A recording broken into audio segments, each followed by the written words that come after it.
Assalamualaikum la'alakum tattaqun. Jadi target pertama dari bulan Ramadan adalah apa? Kita menjadi manusia yang bertakwa. Bapak Ibu sekalian, takwa ini gelar yang Allah berikan gitu. Jadi pastikan kita memiliki itu. Nah, pertanyaannya, apa indikasi bahwa kita ini adalah orang yang bertakwa? Nah, ada pendapat bagus ini. Ya, menurut Imam Ali terkait tentang takwa ini. Apa sih tandanya orang itu bertakwa? Yang pertama kata Imam Ali, al-khaufu minal jalil.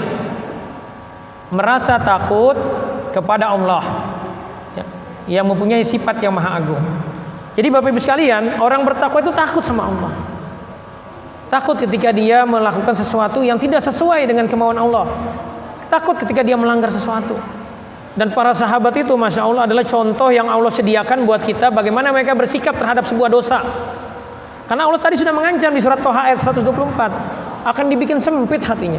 Wa man a'rada an dzikri fa innalahu ma'isyatun donka.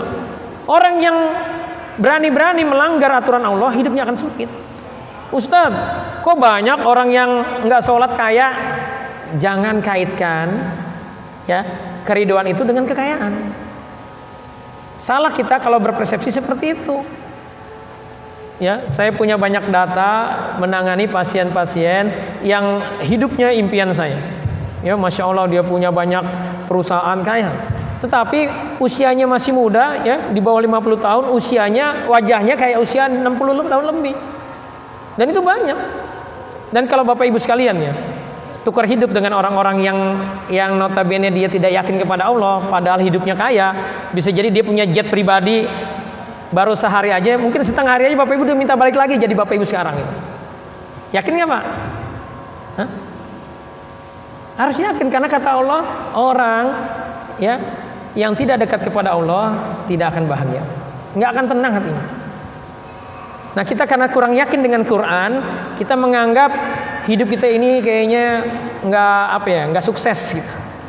Ya, hidup kita ini kayaknya nggak oke gitu. Ya, kita selalu menginginkan nikmat orang lain.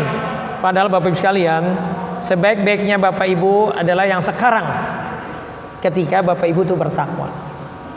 Nah, jadi kriteria pertama apa? Takut kepada Allah. Lalu kata Imam Ali ada kriteria kedua. Orang bertakwa itu kriteria keduanya apa? Al-amalu bitanzil.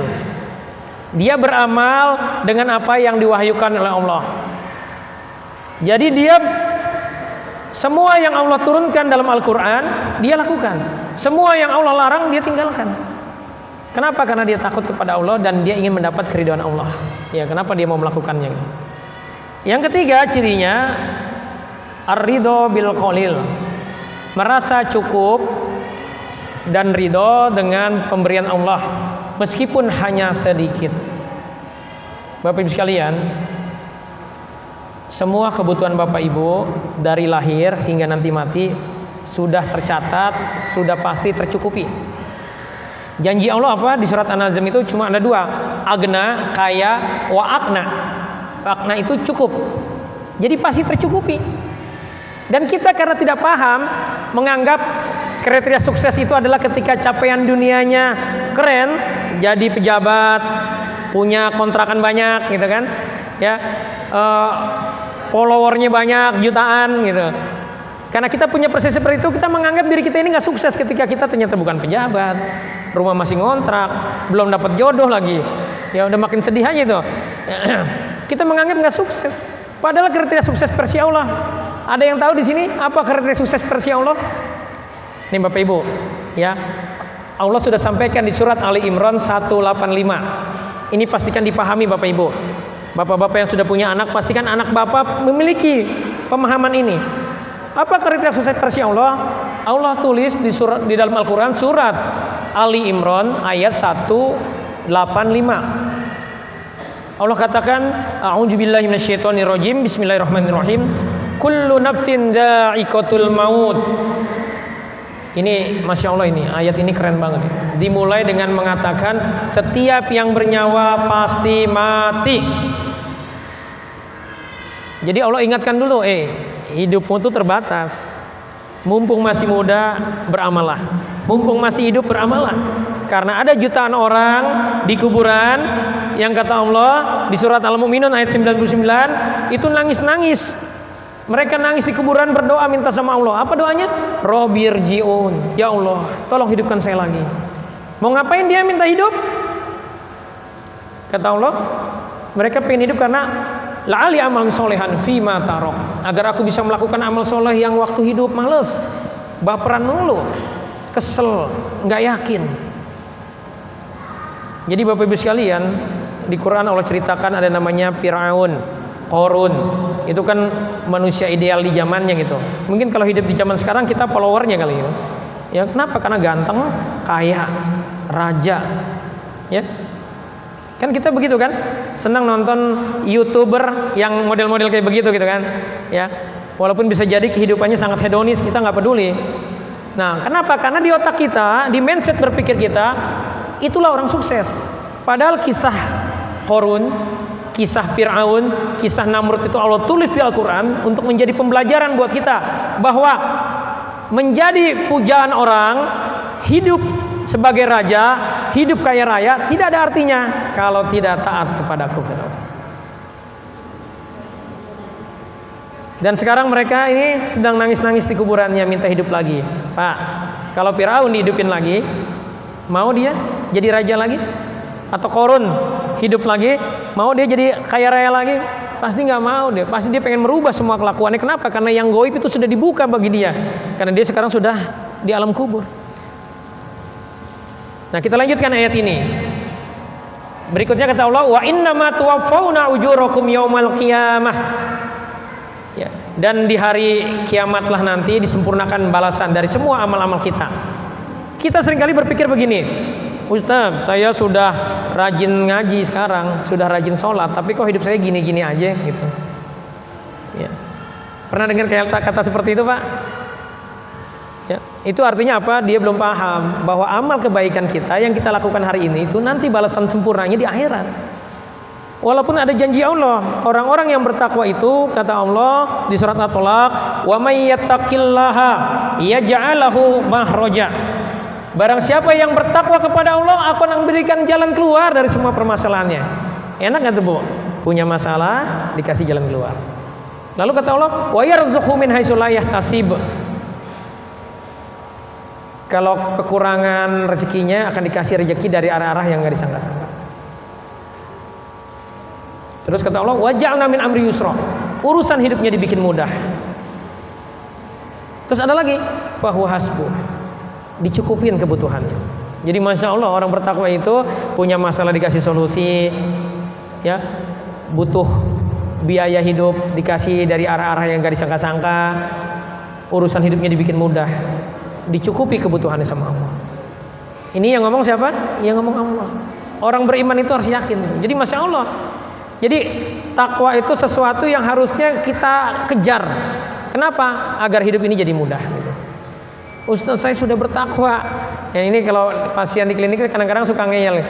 Perasaan saya sudah baik, sama orang baik, sama ini baik, itu perasaan. Hati-hati tuh. Kita seringkali pakai asumsi. Kenapa? Karena takjub sama amal-amal kita gitu. Kaidah kehidupan ini, setiap masalah pasti ada yang salah. Kata Allah di surat Ar-Rum 41, Zoharul fasadu fil barri wal bahri bima kasabat aydinas. Telah tampak kerusakan di muka bumi ini, permasalahan kehidupan yang kita hadapi hari ini, itu kata Allah, bima kasabat aydinas. Ulah kita sendiri. Terus kata Allah, dilanjutkan liyujikum bajamil. Sebagian dari ulah itu Allah balas dengan permasalahan kehidupan. Tujuannya bukan Allah jolim. Tujuannya apa? La'allahum yarji'un. Supaya kita kembali kepada Allah. Jadi kalau hari ini Bapak Ibu ada masalah, itu tanda Allah pengen Bapak Ibu balik. Ayo kembali. Ya, saya punya pasien kena sihir dia. Kepikirannya udah sebulan dia kena sihir. Rumahnya tiba-tiba ada yang lempalin telur. Kepikiran terus dia sampai sedih, susah tidur gitu. Nah, ini terjadi kenapa Bapak Ibu? Kan banyak yang seperti itu kan, ketika diuji jadi goncang jiwanya. Itu terjadi kenapa? Karena dia belum bisa memahami bagaimana bersikap terhadap sebuah masalah. Bapak Ibu, ada 4 rumus nih. Ketika kita ingin tenang dalam setiap kondisi apapun, ya, di periode kehidupan kita. Karena kita pasti diuji dalam hidup ini. Nggak mungkin kita dibiarin sama Allah bilang beriman tapi terus hidupnya flat, bahagia terus. Nggak gitu. Kehidupan itu disetting sama Allah. Kadang senang, kadang kita sedih. Kadang enak, kadang enak, gitu. Nah, bagaimana kita bersikap? Ini rumusnya, ada 4. Yang pertama, kita diminta ridho kepada takdir itu. Ridho itu jangan ngeluh. Karena tadi, setiap masalah pasti ada yang salah, dan itu tanda kebaikan dari Allah. Salah satu tanda kebaikan yang Allah berikan kepada diri kita adalah kita dikasih ujian, ya. Yang kedua, bagaimana bersikapnya? Evaluasi diri. Coba evaluasi, jangan-jangan ya kita ada dosa kepada Allah. Orang tua banyak ngeluh, Ustaz, anak saya sulit diatur. Ini kalau ada anak seperti itu, maka kita orang tua harus evaluasi diri. Jangan-jangan kita yang belum maksimal mendidik mereka. Ya, bapak-bapak kalau istrinya sulit diarahkan, evaluasi. Kenapa dia seperti itu? Jangan-jangan karena kita tidak integritas sebagai suami, Pak. Ya. Atau kita kurang lembut sama dia sehingga tidak bisa dipegang hatinya. Dia tidak tunduk kepada kita. Jadi semua masalah itu evaluasi. Kenapa orang kok banyak yang nggak senang sama kita? Jangan-jangan kalau kita ngucap itu kita seringnya adalah protes, kritis dengan alasan kebenaran. Ya kita komplain ya orang tersebut. Ada yang punya ide begini, kita kritisi. Jadi kritik melulu, sehingga di lingkungan kita dikenal sebagai kritikus kita. Orang itu nggak senang digituin. Gitu. Jadi ada adab-adabnya. Jadi kita evaluasi apapun masalah yang kita lakukan, jangan-jangan ada salah juga di kita. Gitu. Jadi yang kedua apa? Evaluasi diri. Yang ketiga, cari solusi. Kalau sakit ujiannya, evaluasi, jangan-jangan makannya salah. Terus cari solusi, berobat. Nah, dalam berobat dalam Islam itu jangan pernah syirik sama Allah. Saya banyak nanganin kasus orang-orang yang diuji dengan penyakit kena sihir misalkan, akhirnya pergi ke dukun. Nah, ini masalah. Bukannya selesai jadi masalah. Jadi saya sering bilang ke pasiennya gini, harusnya jinnya cuma 1, ya. Gara-gara pergi ke dukun nambah lagi jinnya gitu. Ya. Akhirnya harus ngeberesin dulu jin-jin yang ditaruh sama si dukun saat dia berobat itu. Jadi kalau berobat itu jangan syirik sama Allah. Yang kedua, jangan pakai barang haram. Jangan ada maksiat di situ. Ya, bisa dipahami Bapak Ibu ya. Nah, yang keempat, kalau kita diuji sama Allah, kita diminta sabar dan tawakal. Jadi bisa jadi ujian itu belum selesai. Misalkan Bapak Ibu sakit, meninggal dengan penyakit itu bukan berarti nggak sembuh, tetapi bisa jadi dosanya sudah habis. Karena cara Allah menghapus dosa kita adalah dibikin kita sakit salah satunya. Nah, karena kita belum paham tadi aturan kehidupan, seringkali kita jadi guncang gitu. Nah, saya lanjutkan terkait misi kehidupan ini. Lalu dilanjutkan ayat ini. Ya, surat Ali Imran ayat 185 ini. Ini kriteria suksesnya nih. Famang zuhziha 'anil nar, kata Allah. Barang siapa dijauhkan dari api neraka, wa udkhilal jannah, dan dimasukkan ke dalam surga, faqad faz, kata Allah, dialah orang keren, orang sukses. Jadi Bapak Ibu, orang yang yakin sama Allah itu paham kriteria sukses itu bukan ketika mobilnya banyak, bukan ketika rumahnya banyak, kontrakannya banyak, dia punya lulusan universitas ternama, ya, atau dia istrinya banyak, bukan itu. Tapi ketika dia nanti matinya masuk surga, tidak masuk neraka dulu, tidak kena siksa kubur. Jadi apapun capaian dunia Bapak Ibu, ya, itu tidak masalah. Selama kita senantiasa menjadi orang-orang yang bertakwa, senantiasa takut kepada Allah, ya. Tadi yang kedua, senantiasa ridho, ya. Senantiasa berusaha menjalankan semua yang Allah mau. Ini PR Bapak Ibu, ya. Selama Ramadan ini tadaburi semua ayat Quran yang diawali dengan ya ayyuhalladzina amanu. Itu adalah kalimat pembuka dari yang Allah mau terhadap diri kita, ya. Itu ada sekitar 90-an lebih, ya. Ini ditulis nih. Jadi kita tahu apa sih yang Allah mau terhadap diri kita supaya kita nanti bisa tidak kena siksa kubur, tidak kena api neraka, langsung masuk surga. Pak, Bu, ya ibu-ibu, nanti di surga itu Bu jadi bidadarinya selamanya, punya istana, gratis, nggak bayar. Ya. Selamanya. Hari ini Bapak Ibu kaya raya, bentar lagi mati. Udah ditinggalin semuanya itu. Jadi rebutan anak kita, bukan hak kita lagi. Nggak ada manfaatnya. Tetapi ketika kita mencapai derajat takwa, ya, itu Masya Allah, kebahagiaannya selamanya. Nah, ayat ini ditutup dengan mengatakan wamal hayatud dunya illa mata'ul ghurur. Dan sesungguhnya kehidupan dunia itu adalah sesuatu yang nipu, yang memperdaya kita. Jadi Bapak Ibu sekalian, kalau orientasi kita masih dunia aja. Apa ciri orientasi orang yang hubud dunia itu? Dia rela ninggalin sholat, menunda-nunda sholat untuk aktivitas dunianya. Itu salah satunya. Terus yang dia bikin sedih itu selalu urusan dunia. Yang bikin dia marah pun selalu urusan dunia. Ya, bapak-bapak marah ketika istrinya lupa nyediain kopi, tapi nggak marah ketika istrinya nggak sholat. Nah, ini namanya hubud dunia. Ibu-ibu kecewa, padahal suaminya sholatnya udah berjamaah, sudah lembut, cuman belum bisa beliin mobil baru. Nah, ini berarti hubud dunia. Gitu.